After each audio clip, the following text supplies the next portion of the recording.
Bonjour, ici Patrick Pierrat, éditeur d'Info Bref. Voici l'essentiel des nouvelles du vendredi 22 décembre. Le Québec a subi une récession cette année. L'Institut de la statistique du Québec constate que l'économie de la province s'est contractée de 0,2% au troisième trimestre par rapport au trimestre précédent. Cette contraction suit celle de 0,4% au deuxième trimestre. Cela signifie que le Québec est en récession selon la définition technique de ce terme. On constate une récession lorsqu'on enregistre une croissance négative pendant 2 trimestres consécutifs. De son côté, le ministre des Finances, Éric Girard, croit qu'il est encore trop tôt pour parler d'une récession, car selon lui, le ralentissement de l'activité économique n'est pas généralisé. Les manifestants de la FAE visent désormais des cibles économiques. Plusieurs centaines de manifestants de la Fédération autonome de l'enseignement ont bloqué hier matin les accès aux ports de Montréal et de Québec. L'administration du port de Montréal dit qu'elle a dû ajuster sa logistique afin de reprendre le retard causé par les manifestants. En entrevue à Radio-Canada, la présidente de la FAE, Mélanie Hubert, a expliqué que, pour faire pression sur le gouvernement, les manifestants augmentent progressivement leurs moyens de pression et visent désormais des cibles économiques. Le Québec va continuer 6 mois de plus à incarcérer des migrants pour le fédéral. Selon Radio-Canada, le gouvernement Legault repousse au 30 juin le moment où il prévoit de cesser d'incarcérer dans des prisons québécoises des ressortissants étrangers détenus à cause de leur dossier d'immigration. Le gouvernement du Québec s'était engagé à cesser cette pratique le 31 décembre, mais il a repoussé sa date butoir à la demande de l'Agence des services frontaliers du Canada. Ottawa annonce des mesures pour accélérer l'immigration des personnes qui sont proches de Canadiens et qui sont bloquées à Gaza.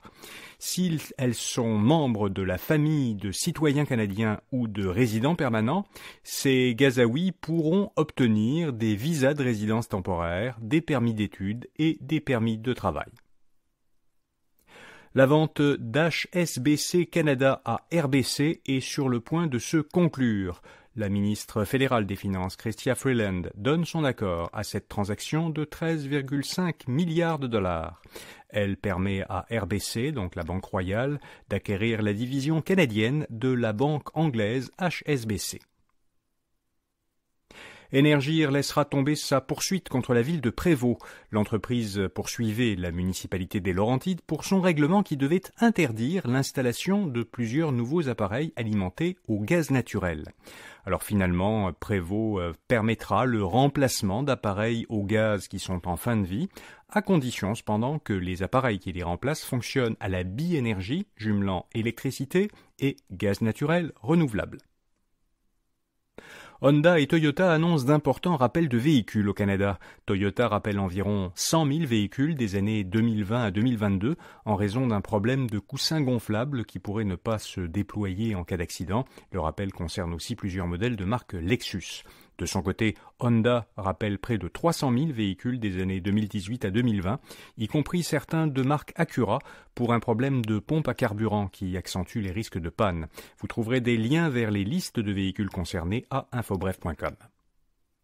Et puis, Ledar Tech doit faire ce vendredi son entrée à la bourse américaine Nasdaq. Les actions de l'entreprise de Québec, qui fabrique des composants pour systèmes d'aide à la conduite automobile, s'échangeront sous le symbole LDTC. Voilà, vous savez l'essentiel. Ce bulletin de nouvelles audio InfoBref Actualité et Affaires prend congé pour les fêtes. Je reviendrai dans vos oreilles lundi 8 janvier. D'ici là, vous pourrez suivre chaque matin du lundi au vendredi l'essentiel des nouvelles en page d'accueil de notre site infobref.com, sauf les 25 et 26 décembre et les 1er et 2 janvier. Passez une excellente période des fêtes et bon début d'année 2024.